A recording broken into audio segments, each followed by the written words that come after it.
محمد وعلى آله الطيبين الطاهرين. الحمد لله الذي لا أدعو غيره ولو دعوت غيره لم يستجب دعائي. نجف اشرف میں موجود سپریم دینی رہنما آیت اللہ العظمیٰ سید علی حسینی سیستانی کے خصوصی نمائندے اور روضہ مبارک حضرت عباس علیہ السلام کے متولی شرعی علامہ سید احمد صافی نے 18 رمضان المبارک بمطابق 24 جون 2016 کو روضہ مبارک امام حسین علیہ السلام میں نماز جمعہ کے دوسرے خطبے میں امام زین العابدین علیہ السلام کے رسالۃ الحقوق میں مذکور بعض حقوق کا ذکر کرتے ہوئے کہا: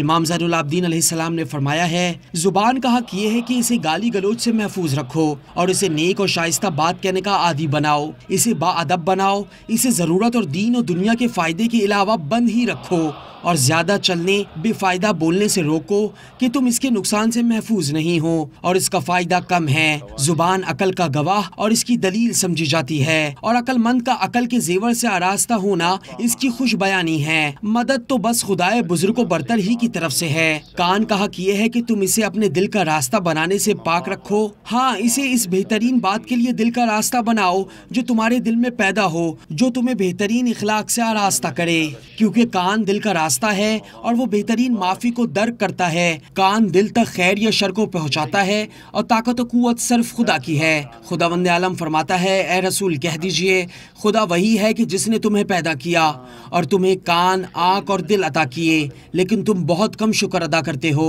آنکھ کا حق تمہارے اوپر یہ ہے کہ اس کو اس چیز سے بند کر لو جو تمہارے لیے حلال اور مناسب نہیں۔ آنکھ سے وہی دیکھو جس سے عبرت ہو اور جس سے تم بینا ہو جاؤ، جس سے تم کوئی علم حاصل کر سکو۔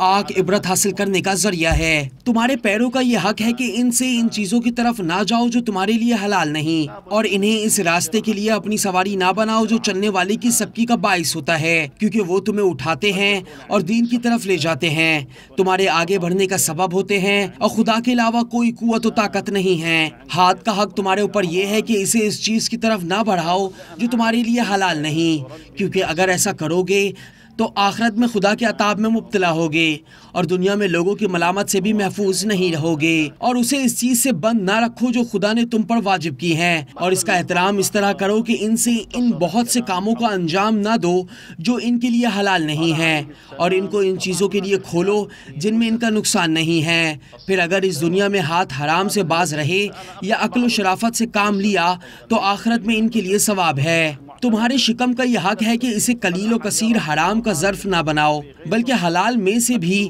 اسے اس کے اندازے کے مطابق دو، اسے تقویت کی حد سے نکال کر پرخوری اور بے مروتی کی حد تک نہ پہنچاؤ، اور جب وہ بھوک و پیاس میں مبتلا ہو تو اسے قابو میں رکھو، کیونکہ شکم پوری سستی اور کسالت کا باعث ہوتی ہے۔ مال کا حق یہ ہے کہ اسے حلال طریقے سے ہی حاصل کرو اور حلال راہ میں ہی خرچ کرو، بیجا خرچ نہ کرو، صحیح راستے سے منتقل کرو، اور جو مال تمہارے پاس ہے وہ خدا کا مال ہے، خدا کے ہی مال سے خرچ کرو، اس چیز میں صرف کرو جو خدا تک رسائی کا سبب ہو، اور جو تمہارا شکر گزار نہیں ہے اسے اپنے اوپر مقدم نہ کرو۔ تمہارے حق میں یہی بہتر ہے کہ اس سلسلے میں اطاعت ترک نہ کرو کہ وہ دوسروں کے لیے تمہاری میراث بن جائیں، تم وارث کے معاون قرار پاؤ اور وہ اس کو تم سے بہتر راستے میں اور اطاعت خدا میں خرچ کرے، اسے اس کا فائدہ ہو اور گناہ افسوس تمہارے حصے میں آئے۔ خدا کی طاقت کے علاوہ کوئی طاقت نہیں ہے۔ عام طور سے تمہارے ہم مذہب کا تمہارے اوپر یہ حق ہے کہ تہ دل سے ان کی خیریت و سلامتی طلب کرو، ان کے لیے رحم و مہربانی کے پر پھیلاؤ، ان کی خاطر تواضع کرو،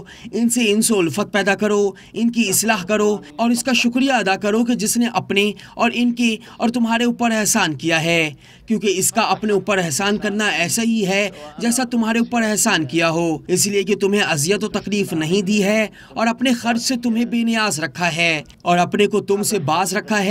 پس تم ان سب کے لیے دعا کرو، اپنی نصرت سے ان سب کی مدد کرو، ان میں سے ہر ایک کے لیے ایک مخصوص مقام و مرتبہ قرار دو، ان کے بزرگ کو اپنے والد کی جگہ سمجھو، ان کے بچوں کو اپنی اولاد کے برابر سمجھو، اور درمیانی عمر کو اپنا بھائی قرار دو، اور جو بھی تمہارے سامنے آئے لطف و مہربانی سے اس کی دل جوئی کرو، اور اپنے بھائی کو بھائی کے حق سے مالا مال کرو۔